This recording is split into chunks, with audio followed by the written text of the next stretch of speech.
time to be here. I'm Chrystia Freeland. I am, if you live here, well, you are currently in University of Rosedale. So I am the energy of this wonderful place, and I recognize a lot of faces. It's great to be home in my riding. And I want to start by acknowledging that we are on the traditional lands of the Mississaugas of the New Credit First Nation. We are here with three of my fabulous colleagues. Two of them are my neighbors in Toronto, and one of them is my neighbor in the House of Commons. So my neighbors in Toronto are Julie DeBrusen of Toronto Downford.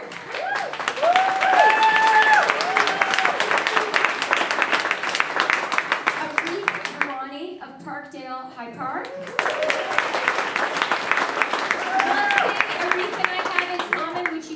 Appreciate is we're both Ukrainian. Not totally true, but Arif has a large Ukrainian constituency, and he's very good on his Ukrainian nowadays.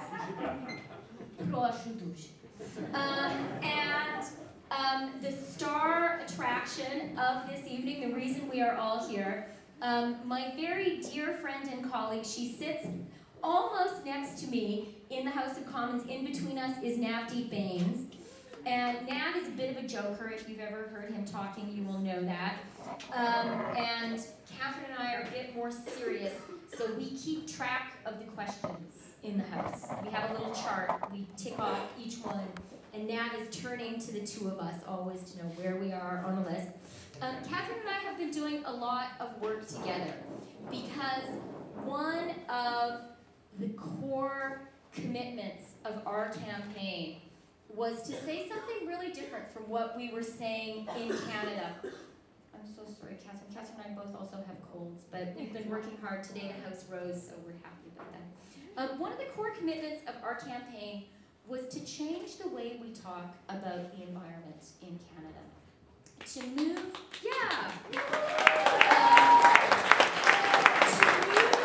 away from the language that we had gotten so used to hearing for 10 years.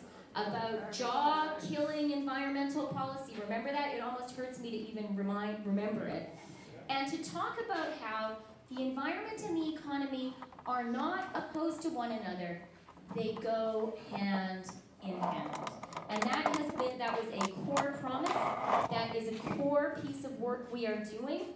That is why when I announced a historic step in my portfolio, the finalization of the legal scrub of our trade agreement with Europe, I invited Catherine to stand alongside me. And she introduced me to make that announcement because we wanted to say the economy and trade, all those economic suite of issues, they go together with sound environmental policy. I feel that very much in my portfolio. I have so many people come up to me around the world and say, wow, it's great that Canada has turned around its environmental policy. We want to do business with you now in the clean tech space. We suddenly see that you've turned around there. So these things are not in opposition. And the reason that we now, as Canadians, I think all of us as Canadians, certainly for me as the person who goes around the world and talks about how great it is to invest in Canada, goes out and champions our companies, I can hold my head up high now because we are leaders and we are recognized leaders when it comes to climate change and when it comes to the international effort to fight climate change. And we are there, I think, because of the work of all of us. We are there because of the leadership of our terrific Prime Minister.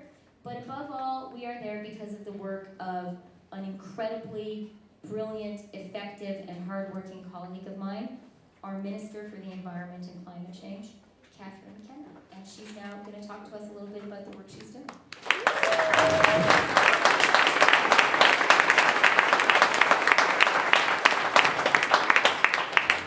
Well, thanks, Chrystia. I could not be prouder to be on stage with Julie, Chrystia, and Arif.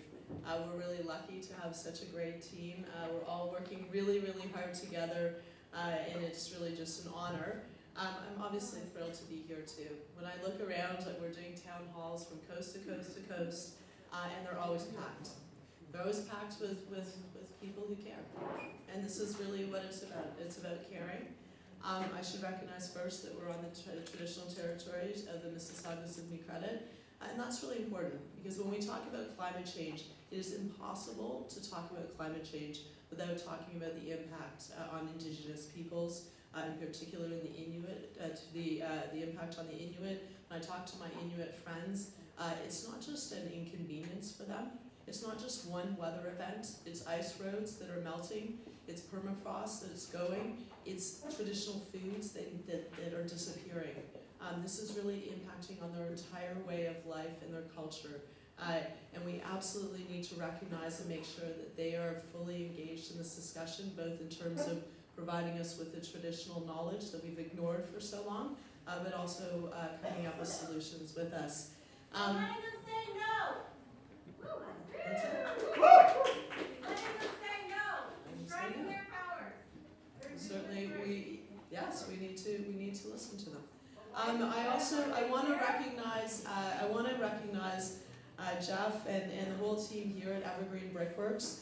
I had a chance to do a tour. It's the first time I've done it. It's really great to see such amazing space and the potential when you actually work very thoughtfully about sustainable living and what sustainable, urban living looks like. And so, real shout out. I think it's a model not just for Toronto, not just for Canada, but a model for the world. Alright,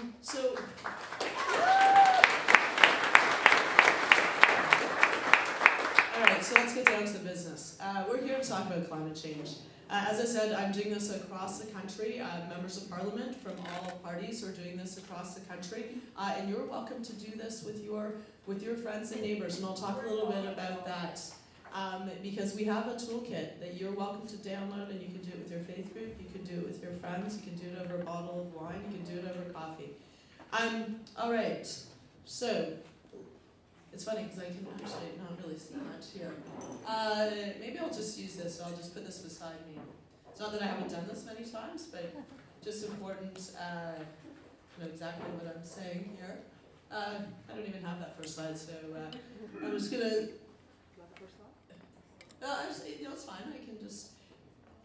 So, okay, basically all this says is that we need to have this discussion, we all need to be acting together. I've said that this is all about a discussion with all Canadians. By all Canadians, I mean with environmental groups, with industry, with youth, with Indigenous leaders, with all Canadians. And I really mean that because the problem in the past is we've often had discussions where everyone's in silos, working away, and we're not bringing people together.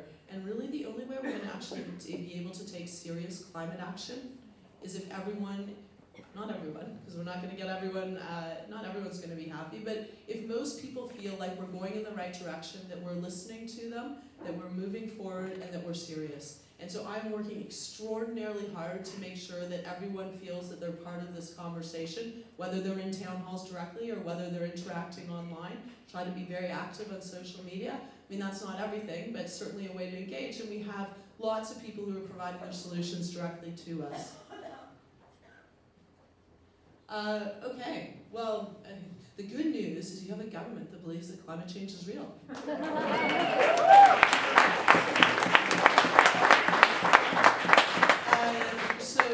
And it's also, it is man-made. I have some people who, hopefully there are no climate deniers. If they're climate deniers, we can go outside and have a conversation afterwards. I think probably not. I sometimes have people who do say climate is always changing, but certainly we now have science. So one of the first things that happened when the Prime Minister was elected is he brought together all the premiers.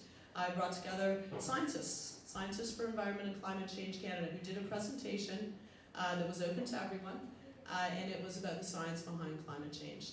And I don't need to tell you in this room that the temperature is rising year over year. We're seeing increases. That we now, the global temperature has risen by about just under 1 degree, but in Canada, because of our latitude, it's actually, we're closer to 2 degrees, and in the north it's even more. And it's quite clear that this is it. This is our window. I feel this, that I feel this every day, that this is the challenge of our generation. If we don't act now, it will be too late.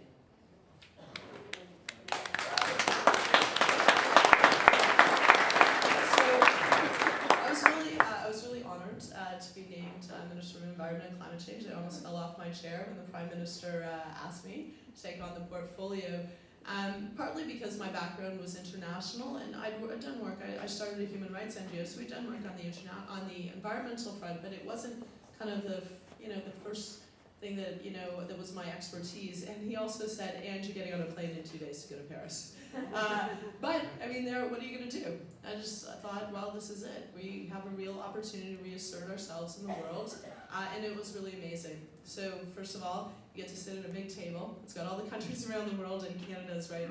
Canada, the little tag is right there in front of was right there in front of me, and I did what my staff sometimes get very nervous about. I ad-lib. I do it all the time, and in the end, I said, like, Canada's back, and people were excited. Like, people were really excited that Canada was back.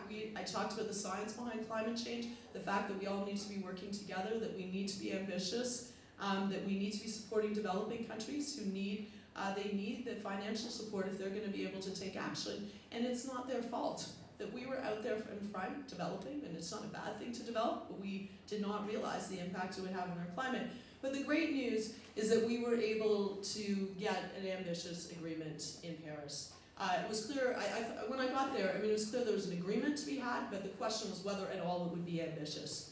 And so I'm very proud. We were there. I was there with the Prime Minister. We were there with premiers. We were there with opposition MPs. We were there with Indigenous leaders. We were there with environmental leaders. We were there with business leaders. We were there with youth. We had like a delegation that represented Canada, and everyone was working together to get this ambitious deal. And then what was the deal? I mean, essentially the deal was every country agreed for the first time ever to do their part to tackle climate change. So that meant every country agreed that they were going to take domestic action to tackle climate change, that we needed to improve, that it was going to be tough. We agreed that we needed to strive, we needed to keep temperatures below 2 degrees, strive for 1.5 degrees, that we clearly, the actions, while they were good actions, they were not enough, so that we would have to come back every 5 years and improve, and we would have to do it in a transparent way.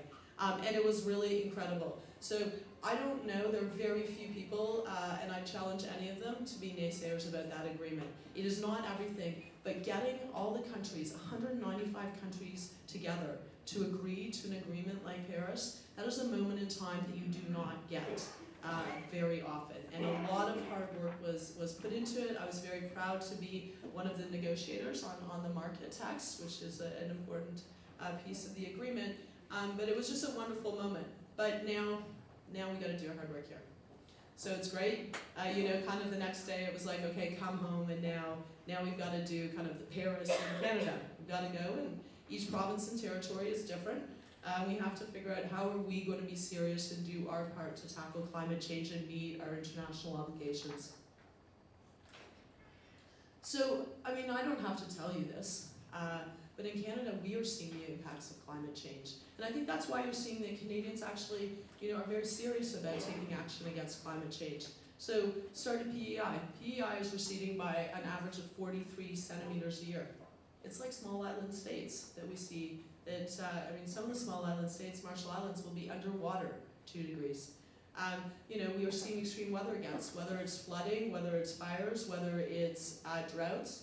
That's happening across the country. The Parliamentary Budget Office it says that it's right now at $1 billion, the cost per year for these extreme weather events, and it's only going to rise.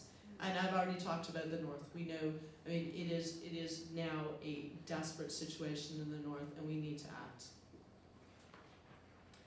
So I spend a lot of my time looking at charts like this. So I don't know, hopefully you can see it.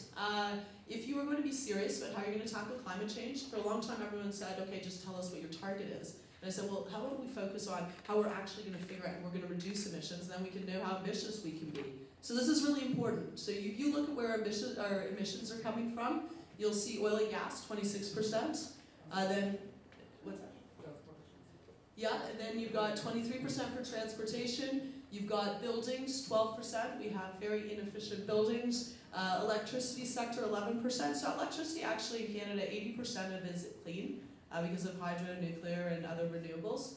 And then you have agricultural waste and others. But the only way you're going to be serious about reducing emissions is you figure out how you're going to reduce emissions in all of those different areas. Okay, so this is the chart that makes me think we need to really work very hard.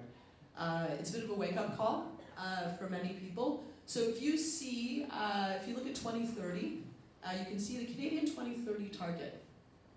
So you can see 524 megatons. The problem is, what direction are we going?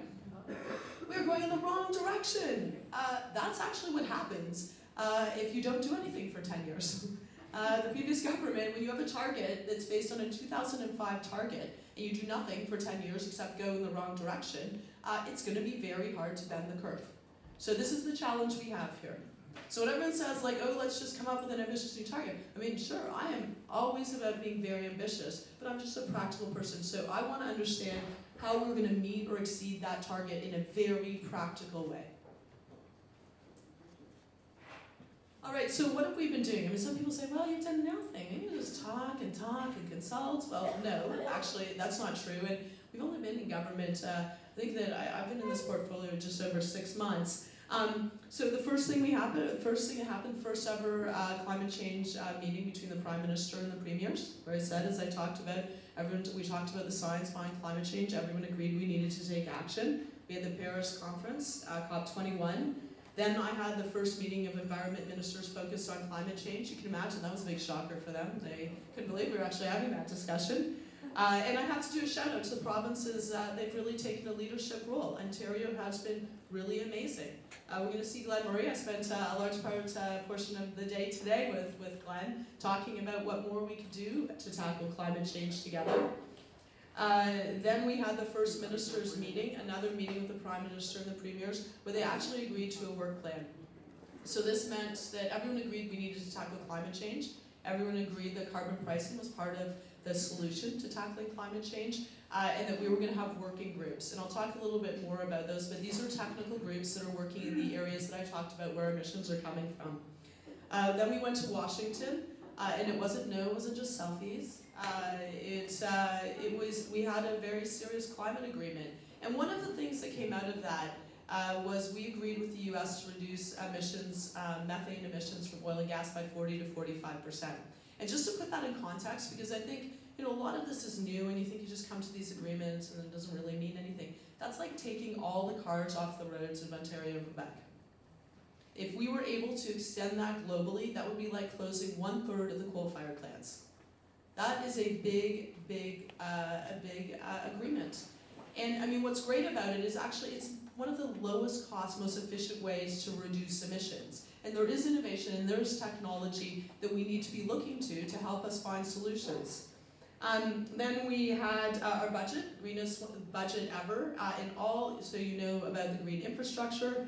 We also had public transit. Even on social housing, everything that is going to be built has to be energy efficient. I've said this, just because you don't have a lot of money doesn't mean you get a crappy building. We should be ensuring that social housing is the most efficient. We have money for innovation. There's a $2 billion low carbon economy fund that I will be using to work with the provinces to look at what are the biggest ways we can reduce emissions with them. So across the budget you will see that we are committed to a more sustainable future. Then we signed the Paris Agreement. That was really exciting. And it was amazing to see how many countries actually showed up to sign, and we're working hard for the agreement to be ratified. And we need a number of countries to sign on, but actually with some good signs with India, China, the US, I think it's looking good that it'll come into force quite soon. And now we're working towards the first ministers meeting that's going to take place in the fall, where we have to have a plan. So these are the working groups that I've talked about. So there are 4 working groups, and they're on a specific theme. So carbon pricing, putting a price on pollution. It really is the most efficient way to reduce.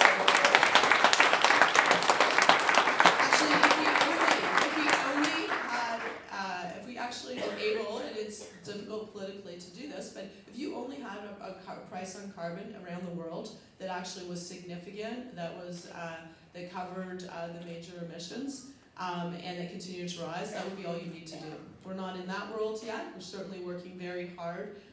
Clearly, markets are part of the solution. When business looks at how they can reduce emissions, how they can innovate, and how do they make business sense, That's where you're going to see major reductions. Then there's mitigation, so other mitigation measures. So how do you reduce emissions in buildings? So more efficient buildings, electric vehicles, phasing out coal, oil and gas, or all those areas. So those are the working groups. Then you have adaptation and resilience. So we know that we need to adapt to the impacts of climate change. So we have to build more climate resilient infrastructure.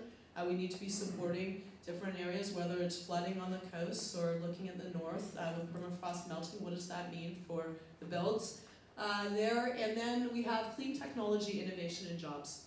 And I think this is what often is lost, and this is what Chrystia was talking about.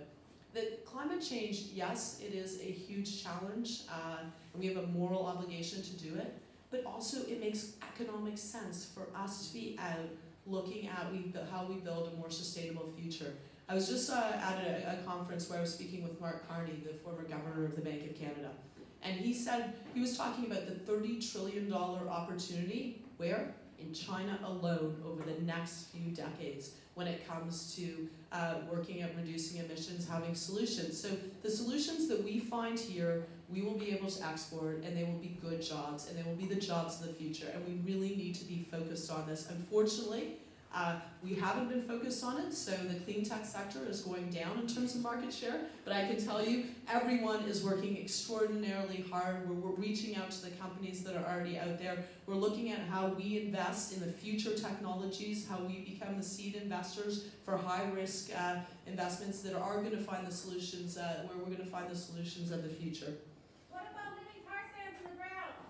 All right, well, we'll talk about all of that. We'll have a chance. Everyone has a chance here. So the good news here, I'm going to finish soon, and I'm very bored of me. But I'm going to finish soon, and the purpose of this is actually to set the stage so that you guys can have discussions and you can give your solutions. I mean, that's really what this is all about. So here